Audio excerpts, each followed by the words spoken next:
was going to go off to the garden this morning and pick some more tomatoes, but it is a wet day and that would be difficult to traverse through the mud.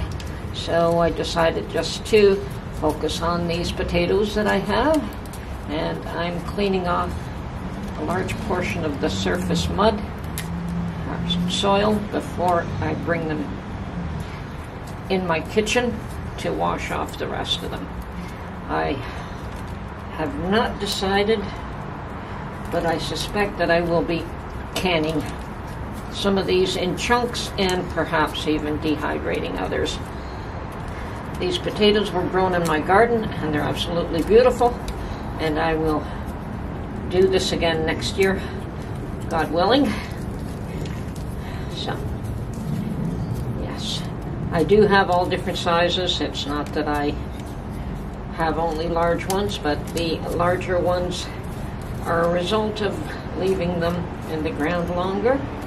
I did pull out the first batch probably too early, but I knew I was going away, so I wanted to get some of them out of the ground. And I did definitely want to get them out of the ground before I left, not knowing how the weather would turn. Typically in September is rainy season here, so we do tend to get a lot of rain, and you don't want potatoes to rot in the ground. And I did have, a fair amount of tomatoes canned as it was, so I don't know if I've got too many here to do, but we'll do what we can canning them, and then I will probably dehydrate a bunch as well. So, okay. I think I have some of the larger ones here.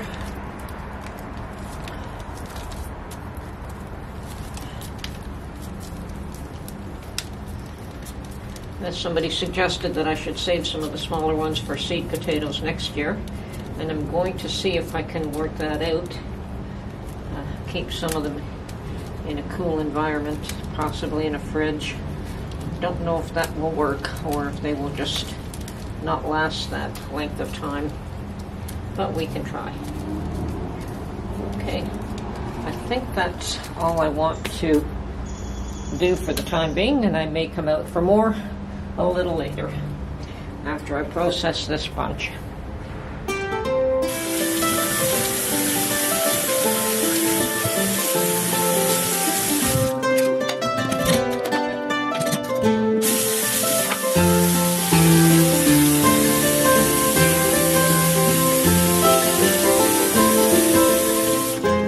Okay, I had debated whether to peel or not peel, and I decided in spite of the fact that it is more work, that I will peel this batch, and likely I am going to pressure can these, okay, in chunks, although they'd also make lovely fries. And this is one job I absolutely hate, is peeling potatoes.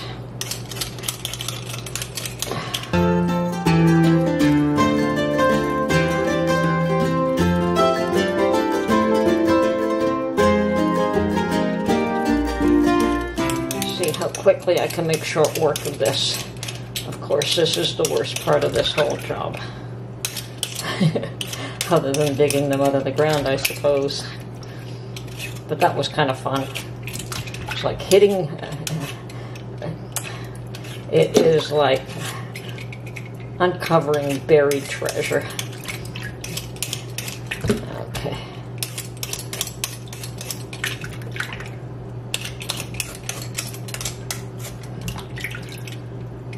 Okay, getting there. All right, I'll get back to you after I've finished peeling all of these. Okay, I have decided to pressure can these potatoes, and as such, I have them all completely peeled and washed, and they will be cut up into chunks. I have put on a pot of water to pour into the jars once the potatoes are in the jars, and I've got my pressure canner on the stove with 3 and a bit quarts of water. You need 3 quarts of water to run the pressure canner. Now, potatoes must be pressure canned. They are a low acid food. Okay, so I'm going to put these aside right now and get to cutting my potatoes in chunks and putting them in jars. Okay, I have started off with 16 jars, and you want to make sure that none of them are chipped. So if you ever find a chipped jar, throw it in the garbage or use it in the garage or something, but definitely do not use it for canning. Okay, so I've prepared 16 jars. I have my potatoes here. I've got water on the stove boiling, and now I'm just going to cut these into chunks in an effort to fill all my jars this year. So, and that's all there is to it. I do not blanch my potatoes, and yes, they may absorb extra water, and my water level may be a bit lower because I don't blanch, but I don't like overcooked potatoes. I mean, that would be a non-issue if you were going to turn these into mashed, which you can do. But for my purposes, I want to be able to use them perhaps for potato salad, for frying up, and for mashed. So you want to be able to use them in a variety of ways. Okay. So I have no idea how many jars this will fill, but we will just keep processing them until we've got all these potatoes done. I have more potatoes, but this is all I'm going to do for today. Okay. And to these I will add, a teaspoon of salt maybe, half a teaspoon of salt.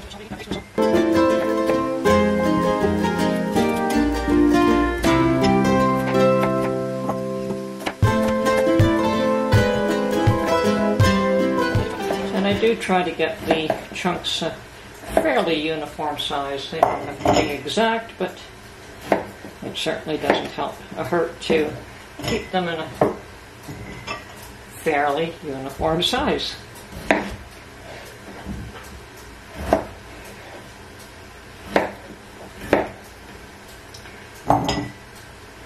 And yes, things aren't getting any better.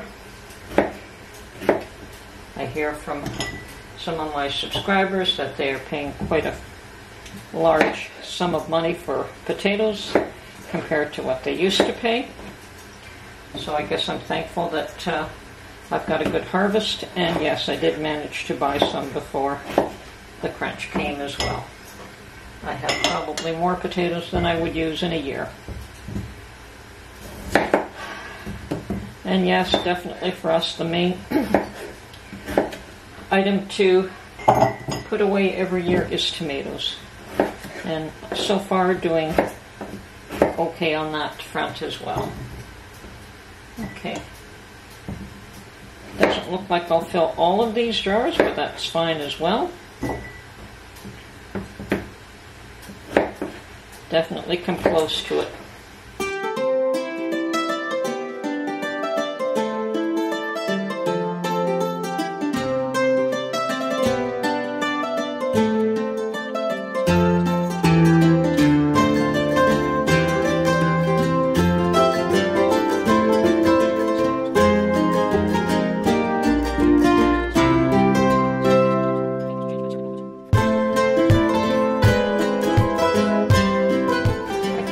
Water boiling there, which is good because I think I'm ready for it now.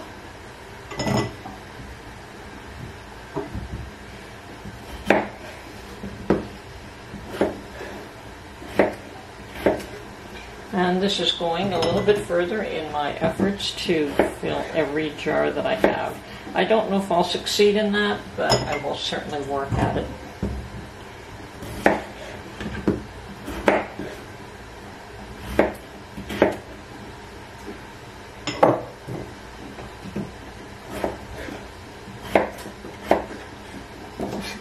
I have bought a lot of jars at thrift stores over the last few years, so.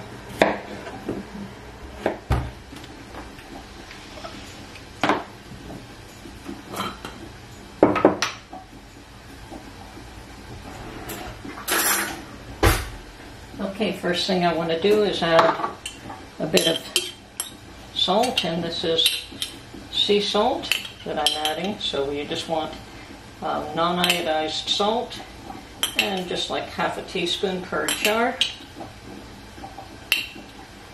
And I do this now before I add the water so I can tell which jars have had the salt added and which ones have not.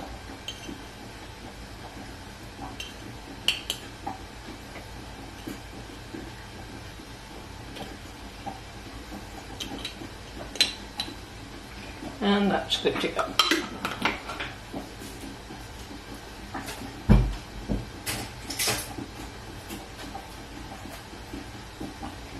Okay.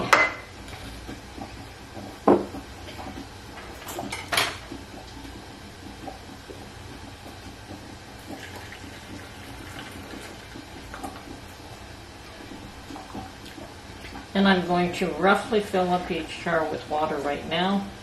I will check on the level of both the water and the potatoes after I'm done. So yes, when we debubble, we'll move those potatoes around and fit them in a little bit more securely. And yes, I have put in my potatoes raw. It's the way I prefer to do them. If you prefer to blanch before you pressure cook your potatoes, by all means do it that way. My preference is to do it raw.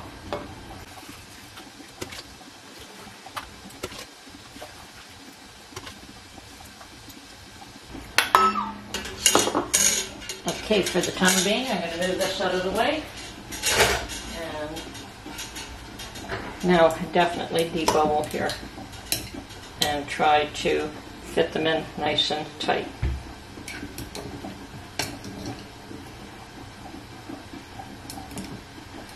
I've got 1/2 inch headspace. That's what I'm looking for.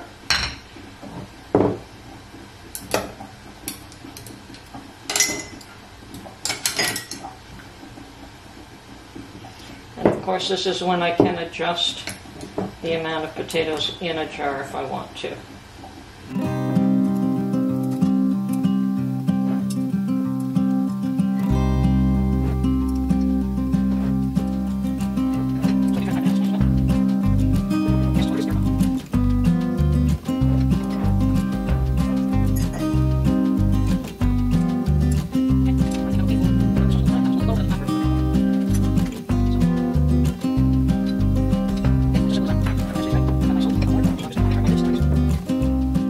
Okay, I've prepared my lids. They are in some boiling water.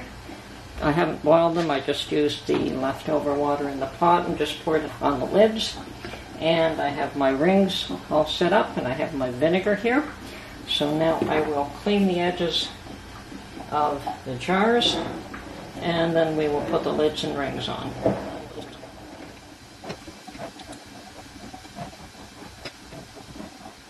We'll do a few at a time. So,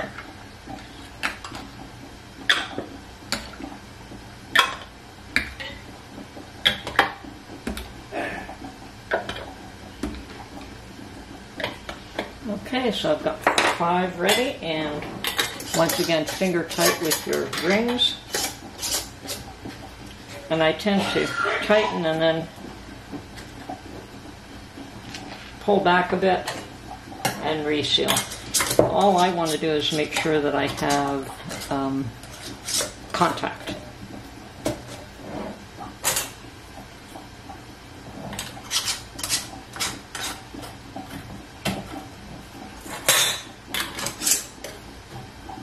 Okay, I'm going to put these 5 in the canner.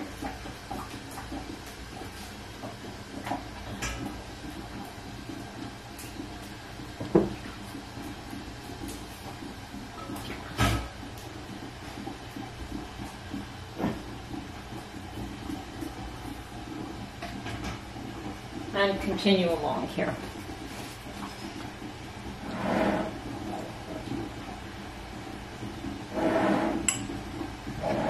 Now this is going to require 2 layers, so I'm going to have to also find a rack for the second layer. And we'll do another 5 again.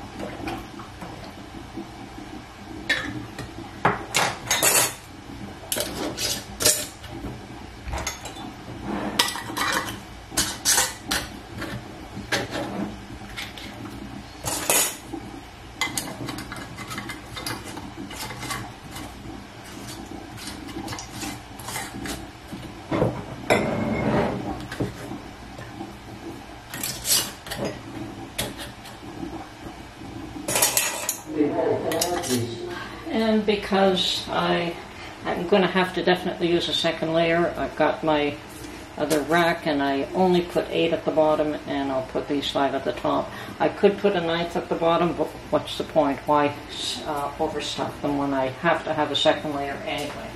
So, rack goes on and the balance of them will be placed in the canner. Okay, a few more to go, and then I'm done, except for the canning process itself.